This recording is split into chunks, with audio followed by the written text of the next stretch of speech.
आज के इस वीडियो लेक्चर में हम एक्सरसाइज 4.4 में बात करेंगे और बात करेंगे उपसारणिक और सहखंड की, यानी कि माइनर्स एंड कोफैक्टर्स के बारे में। हम इस एक्सरसाइज में स्टडी करेंगे कि माइनर्स और कोफैक्टर्स होते क्या हैं।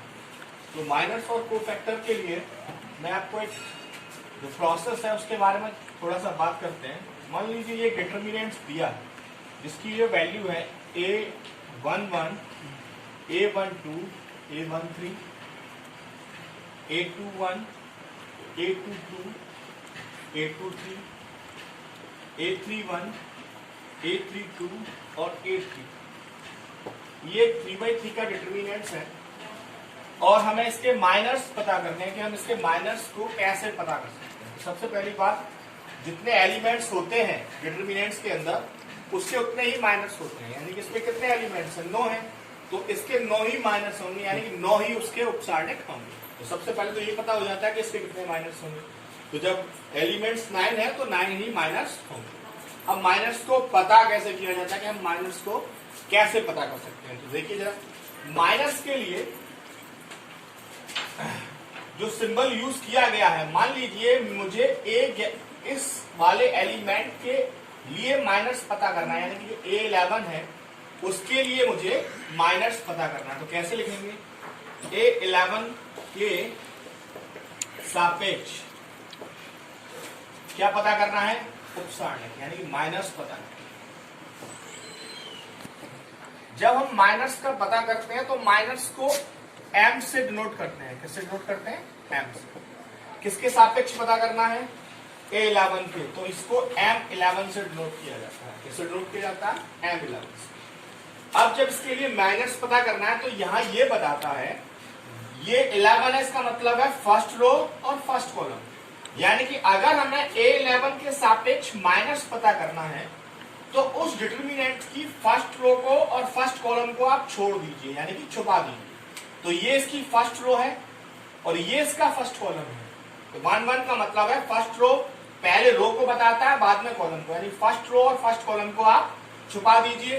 तो ये फर्स्ट रो है, मैंने ऐसे छुपा दिया, और ये फर्स्ट कॉलम है, इसको मैंने ऐसे कवर कर दिया है। मैंने जैसे इसको कवर किया, जो बच रहा है उसे हम डिटर्मिनेंट्स के अंदर लिख देंगे। तो जैसे ही मैंने कवर किया कि ये तो ऊपर वाला ये खत्म हो गया, ये खत्म हो गया, ये 4 एलिमेंट बच रहे हैं, तो इसको ऐसे लिख सकते हैं A22, A23, A32 और A33। यानी कि ये जो है 11 के सापेक्ष माइनस है। अगर हमें 12 के सापेक्ष पता करना हो तो यहां M12 कर देंगे। आपको पता है फर्स्ट रो और सेकंड कॉलम को आप छुपा दीजिए। फर्स्ट रो ये है और सेकंड कॉलम कौन सा है? ये खत्म हो गया और ये खत्म हो गया, ये 4 एलिमेंट बच रहे हैं, यानी कि A21, A31, A23 और A33। ठीक, अगर वो कहता है कि A31 के सापेक्ष आप माइनस पता कर दीजिए, तो आपको पता है फर्स्ट रो और तीसरा कॉलम, ये फर्स्ट रो, ये थर्ड कॉलम, ये खत्म हो गया। क्या बचा? हमारे पास बच रहा है A21, A31 और A22 और A32। ठीक, तो ये 3 आ गए। इसी तरह से अगर मैं आगे निकालूं A21 इसके सापेक्ष, ठीक, अगर हम माइनस पता करें तो क्या आएगा? M21 का मतलब है सेकंड रो और फर्स्ट कॉलम। तो सेकंड रो तो ये है, तो सेकंड रो का मतलब है इस वाली रो को छुपा दिया और फर्स्ट कॉलम इसे छुपा दिया। तो 1 2 3 4 ये बच रहे हैं, यानी कि इसको कैसे लिख सकते हैं? A12, A32, A13 और A33। ठीक, अगर हमसे ये कहे कि A22 के सापेक्ष अगर हमें माइनस पता करना हो तो इसको M21 लिख सकते हैं, सॉरी M22 लिख सकते हैं। बात वही, सेकंड रो सेकंड कॉलम, ये तो सेकंड रो है और ये सेकंड कॉलम है, यानी कि ये वाली और बीच वाला, तो क्या कितना बचेगा? 1 2 3 4, यानी कि A11, 31 और ये 13 और ये 30। अगर हमसे ये कहे कि A23 के सापेक्ष माइनस हमें पता करना हो, A23 के सापेक्ष, तो 23 आएगा। 23 का मतलब है सेकंड रो थर्ड कॉलम, ये सेकंड रो ये थर्ड कॉलम, ठीक, यानी सेकंड रो और थर्ड कॉलम ये बचेगा A11 A31, यानी कि A11 A31 और A12 और A32, ये इसके लिए आ गया, यानी कि सेकंड रो और फर्स्ट कॉलम, इसको दबा दिया ये और ये A11 A31 A12 A32। इसके बाद में अगर वो कहता है कि A31 के लिए तो M31 आएगा। M31 का मतलब है थर्ड रो फर्स्ट कॉलम, ये थर्ड रो ये फर्स्ट कॉलम A12 A22 और A13 और A23। इसके बाद अगर वो कहता है कि 32 के लिए तो M32 आएगा। M32 का मतलब है सेकंड रो थर्ड रो और सेकंड कॉलम, यानी कि ये और ये A11 A21, यानी कि ये और ये A13 A23। और अगर वो लास्ट टर्म और है A33 के लिए पूछता है तो M33 आएगा, जिसमें थर्ड रो थर्ड कॉलम, यानी कि ये और ये A11 A21 A12 A22। इस तरह से हम इन माइनर्स को पता कर सकते हैं, यानी कि अगर डिटरमिनेंट्स में 9 एलिमेंट है तो उसके 9 ही माइनर्स बनते हैं। इस तरह से हम माइनर्स को पता कर सकते हैं। दूसरी बात, माइनस के आगे खुद का कोई भी सिंबल नहीं होता, यानी खुद का कोई भी चिन्ह नहीं होता है, यानी माइनस ये नहीं बताता है कि ये पॉजिटिव है या नेगेटिव, उसकी खुद की वैल्यू होती है, खुद का कोई सिग्न नहीं होता। अगर इसका कोई सिग्न हो जाता है तो ये कोई माइनस नहीं रहता, ये बदल जाता है। तो सबसे पहली बात, किसी डिटरमिनेंट्स के माइनस को उसके एलिमेंट के द्वारा पता कर लेते हैं। अगर 9 एलिमेंट है तो 9 माइनस है और माइनस का कोई भी सिंबल नहीं होता। माइनस को एलिमेंट के सापेक्ष कैलकुलेट किया जाता है। यहाँ मैंने 9 माइनस को हर एक एलिमेंट के सापेक्ष कैलकुलेट करके बता दिया है। अब आप इसको सॉल्व भी कर सकते हैं, वही जो प्रोसेस हम डिटरमिनेंट में सॉल्व करते हैं, इसका इससे माइनस इसका इससे, जो वैल्यू आएगा वही माइनस का वैल्यू है। इस तरह से हम माइनस को कैलकुलेट कर सकते हैं। ये प्रोसेस है माइनस को कैलकुलेट करने का। ऐसे पॉज करके हर एक की वैल्यू आप नोट कर लीजिए। अब कोफैक्टर्स के बारे में बात करते हैं। कोफैक्टर्स होते क्या? मान लीजिए, माना एक अवयव AIJ है। क्या है? AIJ। अगर मुझे इस अवयव के लिए कोफैक्टर चाहिए तो कोफैक्टर को कैपिटल AIJ से डिनोट किया जाता है। इक्वल्स टू, ये इसका फॉर्मूला है -1 पर I प्लस J, ठीक, इनटू माइनस ऑफ I। ये एक प्रोसेस है जिसके द्वारा हम इसके कोफैक्टर्स को कैलकुलेट कर सकते हैं। थोड़ा सा मैं बताता हूं कैसे। अभी जो हमने किया था A11 A12 A13 A21 A22 A23 A31 A32 A33, 11 12 13 21 22 23 और 31 32 33। अगर हम कोफैक्टर्स को पता कर रहे हैं, यानी कि हमें कोफैक्टर्स चाहिए, तो हम इसको कैसे निकालेंगे? मान लीजिए A11 के लिए कोफैक्टर चाहिए। किसके लिए चाहिए? A11। तो A11 के लिए अगर हमें कोफैक्टर चाहिए तो उसके लिए आपको पता है कि आपने माइनस को निकालना सीखा था कि हम इसका माइनस कैसे निकालें। लेकिन कोफैक्टर के लिए हम कैसे लिखेंगे? यानी कि A11, ठीक। तो A11 को आप इस तरह से लिख दीजिए, जैसे ये जो फॉर्मूला है -1 पर 1 + 1, -1 पर 1 + 1, क्योंकि यहाँ 1 1 है, यहाँ ऐड हो रहा था, इनटू M11, यानी माइनस ऑफ 11, माइनस ऑफ 11 आपने वहां कैलकुलेट किया था, इसको ऐसे लिख सकते हैं 1 + 1, और माइनस ऑफ 11 क्या होता है, फर्स्ट रो और फर्स्ट कॉलम को छोड़ दीजिए, यानी कि इसे और इसे छोड़ दीजिए। ये माइनस ऑफ M11 की वैल्यू है A22, A32, A23 और A33। क्लियर? इस तरह से हम इसको कैलकुलेट कर सकते हैं। आपको पता है -1 पे कितना हो जाएगा, -1 पे 2 हो जाएगा, A22, A32, A23, A3, और ये प्लस होता है, ये जैसा है वैसा ही है।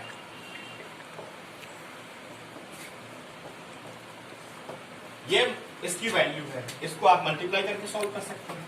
अच्छा, एक और, अगर आपको 1, 2 चाहिए तो ये तो वही वैल्यू 1 + 2 माइनस ऑफ 1, 2, ठीक, तो इसका हो गया -1⁻3। माइनस ऑफ 1, 2 का मतलब है फर्स्ट रो और सेकंड कॉलम, यानी कि ये और ये, तो 21, 31, ठीक, और 23, 33। क्लियर? ये सिंबल -3 का इसकी पावर है तो माइनस आएगा, और जैसा है ये वैसा ही हम माइनस लगा देंगे, तो यहां लिख देंगे 21, 31, 23, 30। ठीक, आप चाहें तो इनका मल्टीप्लाई करके सॉल्व कर सकते हैं। अगर आपको ये चाहिए, A13 कोफैक्टर्स हैं ये, तो -1 पर 1 + 3, अब आपको पता है माइनस ऑफ 13, तो इसका तो -1 पर 4 हो गया। माइनस ऑफ 13 का मतलब है फर्स्ट रो और थर्ड कॉलम, तो ये 4 बचेंगे, इसको यहां नोट कर दीजिए, A21, A31, A22 और A32। ये इसकी वैल्यू पॉजिटिव हो जाएगा तो केवल इतना ही बचेगा, A21, A31, A22, A32। इस तरह से हम सभी के लिए वैल्यू को कैलकुलेट कर सकते हैं। इसके बाद में अगर आपको चाहिए और, यानी कि 21 कैलकुलेट करना है, तो आपको पता है -1 पर 2 + 1 माइनस ऑफ 21, इस तरह से लिख सकते हैं। A22 को कैलकुलेट करना है, -1 पर 2 + 2 माइनस ऑफ 22, ये वैल्यू मैंने वहां निकलवा दी थी। अगर 31 चाहिए, -1 पर आपको 3 + 1 इंटू माइनस ऑफ 31, और 32 अगर चाहिए, -1 पर 3 + 2 माइनस ऑफ 32, और अगर 33 चाहिए तो -1 पर 3 + 3 और माइनस ऑफ 30। इस तरह से इन वैल्यूज को आप कैलकुलेट कर सकते हैं। तो इससे एक बात कॉमन है कि जब हम कोफैक्टर्स को कैलकुलेट करते हैं, तो ये वाला, ये और ये, इन 4 कोफैक्टर्स की जो वैल्यू है वो नेगेटिव आती है। सिंबल, यहां जो सिंबल बनेगा वो नेगेटिव का बनेगा, और जितने भी कोफैक्टर्स यहां बच रहे हैं उन सभी की जो वैल्यूज हैं वो पॉजिटिव आती है। इस तरह से हम कोफैक्टर्स को निकाल सकते हैं। ये एक प्रोसेस है कोफैक्टर्स को निकालने का। तो मैं ये आशा कर रहा हूं कि आपको कोफैक्टर्स और माइनर्स को पता करना आ गया होगा कि माइनर्स और कोफैक्टर को कैसे निकालते हैं। तो आप निकालना सीख गए होंगे। अब थोड़ा सा मैं इसको और आगे लेकर के चलता हूं, जो कि एक क्वेश्चंस के लिए है, तो मैं जरा देखते हैं आगे से। तो फिर दोबारा से मैंने इस डिटरमिनेंट्स को लिखा है, और एक एक्सपेंशन है जो मैं आपको बता रहा हूं। तो जरा देखिएगा, अगर मैं इसकी डिटरमिनेंट्स वैल्यू को कैलकुलेट करूं, इसकी डिटरमिनेंट्स वैल्यू को, तो कैसे कैलकुलेट करेंगे? आपको पता है मैंने आपको इसका एक्सपेंशन बताया था, फर्स्ट रो के सापेक्ष किसी डिटरमिनेंट्स का विस्तार कैसे करते हैं। तो मैं यहां लिख रहा हूं, ये फर्स्ट रो के सापेक्ष कर रहा हूं। जरा ध्यान से थोड़ा सा स्टडी करिएगा, क्योंकि इससे आपको कई क्वेश्चंस के आंसर मिलेंगे। मान लीजिए A11 है, ठीक, मैंने आपको विस्तार बताया था शुरुआत में, A11, तो इसे और इसे छिपा लेते हैं, और यहां जो वैल्यू आती है वो ये आती है।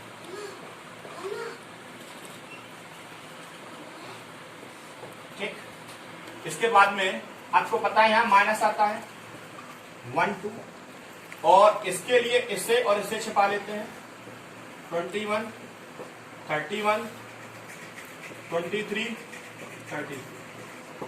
लास्ट का A13 आता है, और इसके लिए इसे और इसे छिपा लेते हैं, A21, A31, A22, A32। इस तरह से मैंने आपको एक एक्सपेंशन बताया। मैं इसको थोड़ा सा चेंज कर देता हूं।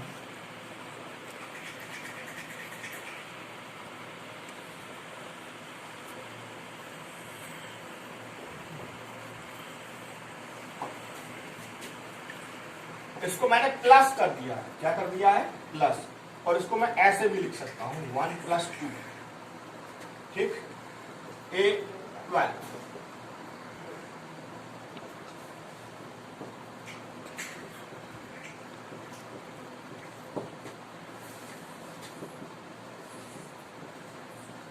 ये जो जैसा है वैसा ही।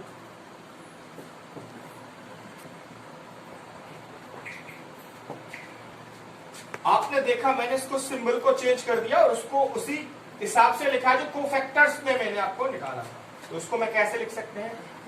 ये तो A11 है, ठीक। ये क्या है? ये जो A11 है इसको हम क्या लिख सकते हैं? इसको मैं क्या ऐसे लिख सकता हूं कि -1 पर, इसे भी मैं ऐसे लिख सकता हूं, इसे ऐसे थोड़ा सा चेंज कर देते हैं। -1 पर 1 + 1 A11। इसको भी थोड़ा सा मैं चेंज कर देता हूं। -1 पर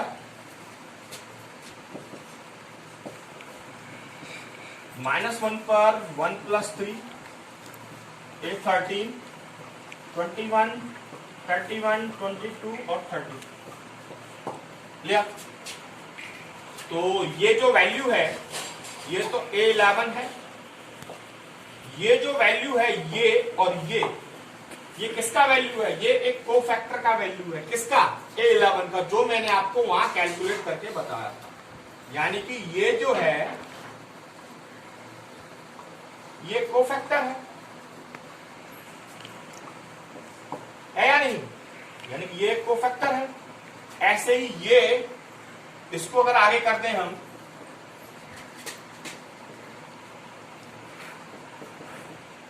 ये भी एक कोफैक्टर है।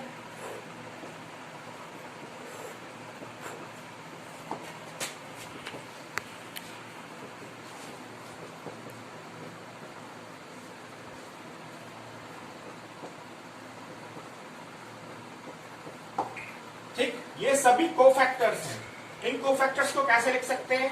A11 × A11, A12, A12, A13, A1। यानी कि इसको इस तरह से लिखा जा सकता है। ये किसके सापेक्ष था? फर्स्ट रो के सापेक्ष। किसके सापेक्ष था? First row. अगर मैं फर्स्ट कॉलम के सापेक्ष करूं तो लिख देते हैं फर्स्ट स्तंभ के सापेक्ष, यानी कि ये, ठीक। जब मैं इसके सापेक्ष इसका एक्सपेंशन करूंगा तो आपको पता है सबसे पहले क्या आएगा? A11। जब ये A11 आएगा तो कोफैक्टर किसका आएगा? A11 का। ये कितना आएगा? +21। जब ये 21 आएगा तो कोफैक्टर किसका आएगा? 21, ठीक। प्लस ये जब आएगा 31 तो कोफैक्टर किसका आएगा? 31। और आपको पता है इसकी जो वैल्यू है और इसकी जो वैल्यू है वो इक्वल होगी, क्योंकि पहले ही आपको प्रूफ करा चुका हूं कि फर्स्ट रो के सापेक्ष या फर्स्ट कॉलम के सापेक्ष जब हम डिटरमिनेंट्स की वैल्यू को कैलकुलेट करते हैं तो इक्वल आती है। तो ये हमने फर्स्ट कॉलम के सापेक्ष किया था। अगर हम सेकंड के सापेक्ष करें तो, अगर हम सेकंड के सापेक्ष करेंगे तो ये आएगा, यानी कि A12 तो A12 आएगा, और A22 तो कोफैक्टर ऑफ A22 आएगा, A32 तो कोफैक्टर ऑफ A32 आएगा। सर अगर हम थर्ड स्तंभ के सापेक्ष करें तो अगर A13 आ रहा है तो यहाँ A13 आएगा, A23 आ रहा है तो A23 आएगा, A33 आ रहा है तो A33 आएगा। इस तरह से हम हर एक कॉलम के सापेक्ष, रो के सापेक्ष या उसके सापेक्ष इसके एक्सपेंशन को लिख सकते हैं। ये प्रोसेस है लिखने का। इस प्रोसेस में मैंने क्वेश्चन नंबर 5 को और कई सारे क्वेश्चंस को समेटने की कोशिश की है कि ये उसमें आ सके। तो इस तरह से हम इनको लिख सकते हैं, विस्तार के रूप में बताया था, इसको ऐसे लिखा जा सकता है। तो जरा एक्सरसाइज की तरफ देखते हैं कि एक्सरसाइज क्या कह रहे हैं। एक्सरसाइज में देखते हैं क्वेश्चन नंबर फर्स्ट में एक डिटरमिनेंट्स दिया है, इसके माइनर्स और कोफैक्टर्स को उसने पूछा है। तो पहले आप माइनर्स निकाल दीजिए। तो उपसारणिक आपको पता करना है, यानी कि माइनर्स पता करना है। तो सबसे पहले क्या है, 2/2 का है, A11 M11। आपको पता है फर्स्ट रो फर्स्ट कॉलम को छोड़ दीजिए, ये फर्स्ट रो है और ये फर्स्ट कॉलम है, यानी कि इसे और इसे छोड़ दीजिए, क्या बच रहा है 3। ठीक, तो पहला आ गया। A11 के बाद क्या आएगा, A12। A12 का मतलब है फर्स्ट रो सेकंड कॉलम को छोड़ दीजिए, फर्स्ट रो और सेकंड कॉलम, तो क्या आएगा 0। उसके बाद 11 के बाद A11 के बाद A21 आता है M21। M21 का मतलब है सेकंड रो फर्स्ट कॉलम, ये सेकंड रो, ठीक, और ये फर्स्ट कॉलम क्या आएगा माइनस का 4। और 2 का मतलब है 21 के बाद 22, यानी सेकंड रो सेकंड कॉलम, कितना आएगा। ये तो आगे इसके माइनस। अगर वो कोफैक्टर की बात करता है तो सहखंड आपको पता है क्या निकालना है, पहले A11 -1 की पावर -1 + 1 इंटू माइनस ऑफ 11, ठीक, इंटू माइनस ऑफ 11।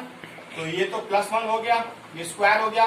11 का वैल्यू कितना है, 3 है, तो 3 आएगा। इसके बाद A12, ठीक, A12 का मतलब है -1 पर 1 + 2 इंटू माइनस ऑफ 1 2, ये हो जाएगा माइनस का 1, क्योंकि 3 माइनस ही आएगा, और 1 2 का वैल्यू कितना है 0, तो ये कितना आएगा 0। इसके बाद A21 -1 पर 2 + 1 माइनस ऑफ 21, ये माइनस हो गया, और 21 का वैल्यू कितना है -4, ये प्लस का 4 हो गया।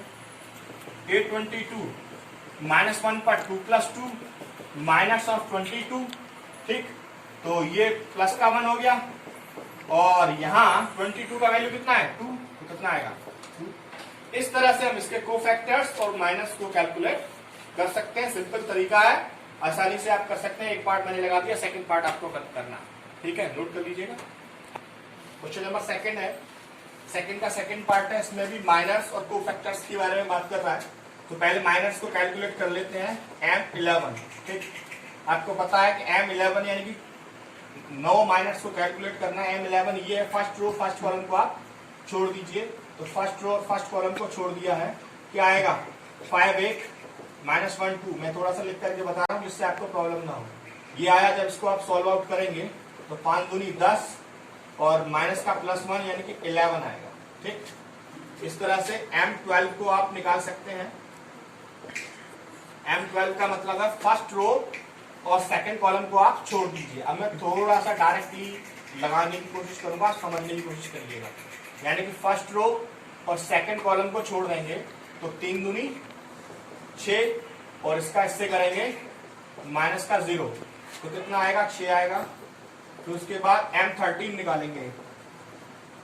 M13 का मतलब है कि फर्स्ट रो थर्ड कॉलम, ये फर्स्ट रो हो गया, ये थर्ड कॉलम हो गया, 3 एकम 3 -0 यानी कि 3 आ गया, ठीक। इसके बाद में आप M21 को कैलकुलेट कर सकते हैं। 21 का मतलब है सेकंड रो और फर्स्ट कॉलम, ये सेकंड रो है और ये फर्स्ट कॉलम है, यानी कि इसका इससे करेंगे 0 आएगा, और इसका इससे करेंगे माइनस का 4 आएगा, तो माइनस का 4 आ गया।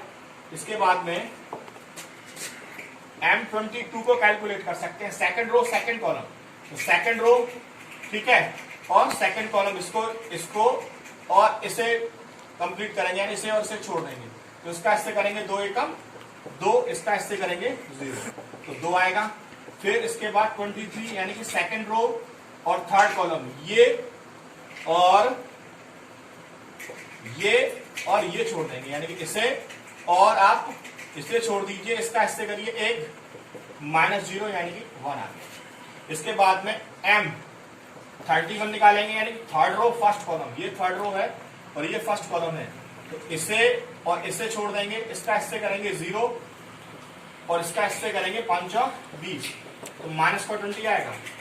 फिर M32 यानी कि थर्ड रो सेकंड कॉलम, ये और ये खत्म कर दीजिए, -1 4 या 12, -1 -12 यानी कि माइनस का 13, M33, तो इसका मतलब है थर्ड रो थर्ड कॉलम यानी कि इसे और इसे खत्म कर देंगे, 5 एकम 5 -0 यानी कि 5। ये तो आगे इसके माइनस। अब इसके कोफैक्टर्स के बारे में बात करते हैं। एक आपको पता है 1 + 1 M11, तो ये तो आपको पता है 2 हो गया। M11 का वैल्यू कितना है? M11 का वैल्यू 11 है, ये इससे होकर के 11 आएगा।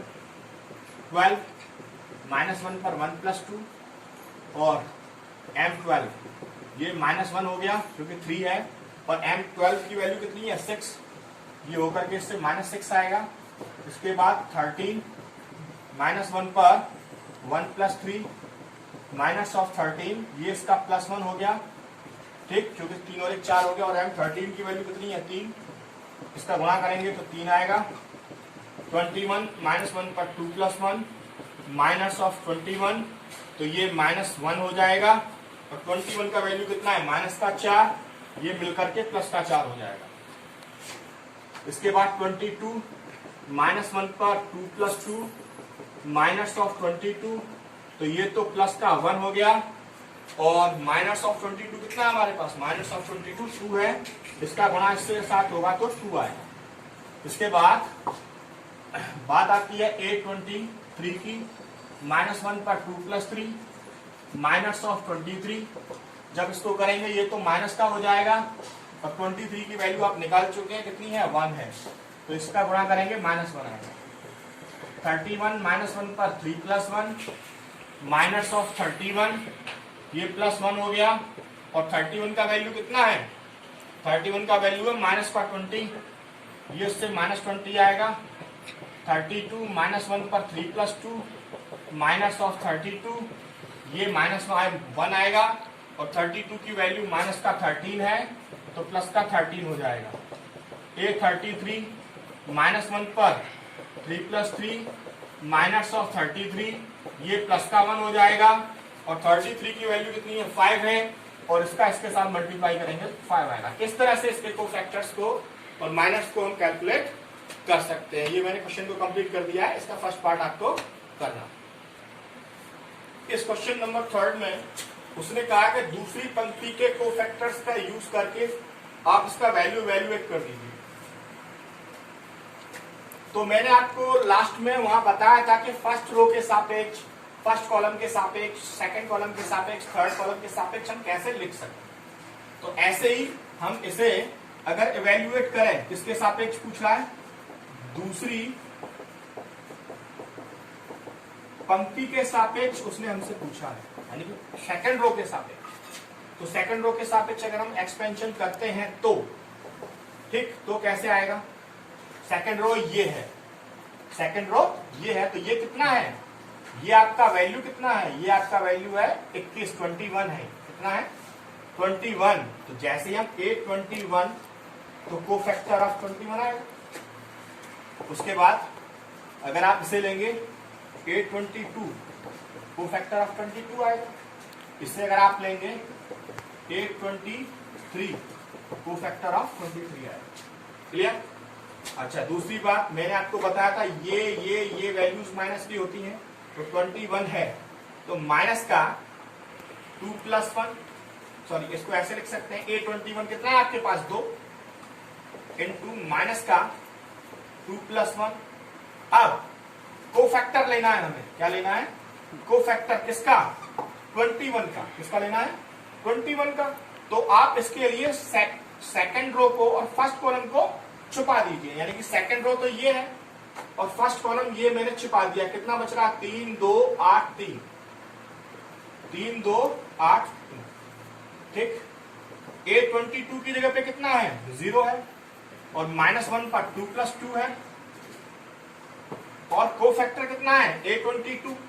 A22 का कोफैक्टर का मतलब है दूसरा रो और दूसरा कॉलम छुपा दीजिए, तो ये और ये छुपाएंगे 5183, ये आएगा। तीसरा कितना है 823, 823 का वैल्यू कितना है 1 और -1 पर 2 + 3, और आपको पता है इसके लिए क्या करना है, सेकंड रो को और थर्ड कॉलम को छुपा दीजिए, इसे और इसे, तो 5132। अब इसे आप इवैल्यूएट करिए, तो देखिए 2, 2 और 1 3, -1 आएगा। जब इसका आप मल्टीप्लाई करेंगे 3 × 9, 8 × 16, ये तो पूरा ही 0 हो जाएगा। ठीक, इसके बाद में यहां माइनस कर दीजिए कि 3 और 2 5, ये इसको माइनस कर देगा तो माइनस हो गया, और इसको जब हम इवैल्यूएट करेंगे 5 × 2 = 10 -3, तो ये जब करेंगे माइनस का 2, 9 में से 16 गया तो माइनस का 7, माइनस का 7, ठीक है, और माइनस माइनस प्लस का 14, माइनस का 7, 7 इसका वैल्यू आ रहा है। इस तरह से हम इसका वैल्यू फाइंड कर सकते हैं। जरा मैं आंसर चेक कर लेता हूं कि कितना आ रहा है। क्वेश्चन नंबर 4 में डिटरमिनेंट दिया, इसकी वैल्यू फाइंड कर रहा है तीसरे स्तंभ के सापेक्ष। किसके? तीसरे स्तंभ के सापेक्ष।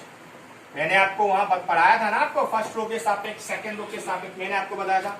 जो आर्टिकल मैं बता रहा हूं उसमें कोशिश करेंगे कि काफी सारे क्वेश्चन को समेटा जाए, तो वो इसीलिए वहां पर आपको बताया गया। जब हम तीसरे स्तंभ के सापेक्ष वैल्यू को इवैल्यूएट करेंगे तो आपको पता है कि तीसरा स्तंभ ये है, ठीक, और जब ये है तो इसकी वैल्यू क्या आएगी, ये 11 12 13, ठीक, यानी कि A13, तो कोफैक्टर ऑफ 13 आएगा। Clear? Plus 21 22 23, 23, cofactor of 23, plus 31 32 33, A33, cofactor of 30। Clear? करना क्या है, A13 की वैल्यू, यानी कि A13 का वैल्यू कितना है YZ, थोड़ा सा डायरेक्ट कर दिया है।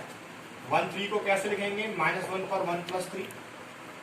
जब इसका हम कोफैक्टर निकालेंगे, आपको पता है फर्स्ट रो और थर्ड कॉलम को छुपा दीजिए, यानी कि फर्स्ट रो और थर्ड कॉलम को छुपा दिया है, क्या आएगा 1 1 YZ, ठीक है, प्लस 23 का वैल्यू कितना है, 23 का वैल्यू है ZX।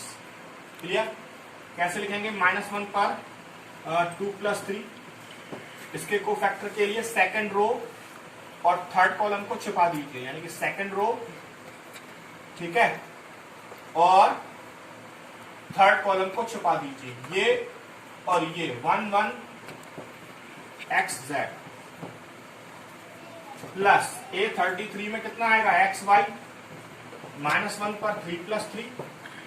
आपको पता है थर्ड रो और थर्ड कॉलम को आप छुपा दीजिए, इसे और इसे 1 1 XY, सिंपल आउट कर दीजिए आप। YZ ये +1 हो जाएगा, 3 और 1 4, इसको जब करेंगे Z - Y,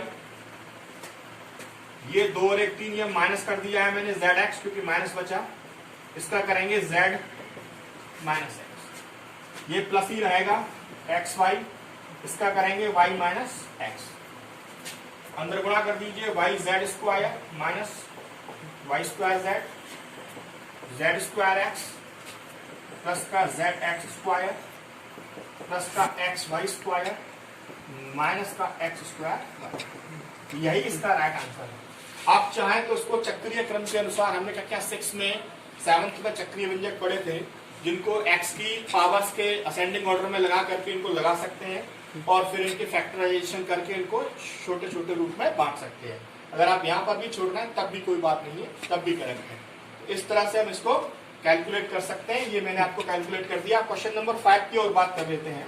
क्वेश्चन नंबर 5 में आपसे पूछा है यदि डिटरमिनेंट दिया है AIG का सेकंड AIG हो तो डेल का मान निम्नलिखित रूप से व्यक्त किया जा सकता है। तो आपको पता है जब AIJ का सेकंड AIG हो तो डेल को कैसे व्यक्त कर सकते हैं, ये मैंने आपको बता चुका हूं। जो मैंने आपको थर्ड पार्ट में लास्ट में डेरिवेशन कराया था, फर्स्ट रो के सापेक्ष, फर्स्ट कॉलम के सापेक्ष और थर्ड कॉलम के सापेक्ष, उसके हिसाब से इसको लिखना है और कोशिश करिएगा कि 5वां क्वेश्चन आप लगा सकें। और सिंपल क्वेश्चन ऐसा कुछ नहीं है, आप लगा सकते हैं, ऑब्जेक्टिव है क्योंकि मैं आपको बता चुका हूं इसे। तो इस तरह से आप इसको कैलकुलेट कर सकते हैं। जरा इसका मैं आंसर चेक कर लेता हूं कि इसका आंसर कितना है, फिर उसके बाद में देखते हैं। जरा क्वेश्चन नंबर 4 का ये एक्सरसाइज चल रही है 4.4। हाँ, ये उसी चक्रीय क्रम में दिया है, तो इसको ऐसे लगा सकते हैं। और जब ए आई जे है, और क्वेश्चन नंबर 5 की भी मैं बात कर देता हूं कि अगर ए आई जे के बारे में पूछ रहा है, ठीक, आई जे, तो आपको जब पता, जब हम बात करेंगे ए आई जे, तो कोफैक्टर भी ए आई जे ही रहेगा, यानी कि A11 तो कोफैक्टर भी A11 ही रहेगा। इस तरह से हम इसको लगा सकते हैं। तो इसका डी पार्ट करेक्ट है, A11 तो कोफैक्टर ऑफ A11, A21 तो cofactor of A21 plus A31 cofactor of A31। इस तरह से आप इसे कर सकते हैं। ये क्वेश्चंस मैंने आपको छोड़ा है, एक्सरसाइज आज यहाँ खत्म हो रही है। यहाँ पे भी छोड़ सकते हैं या चक्रीय क्रम में लगा करके इसके फैक्टर काट करके उनको भी लिख सकते हैं। तो आज एक्सरसाइज खत्म हो गई, कल इसमें नई एक्सरसाइज में बात होगी।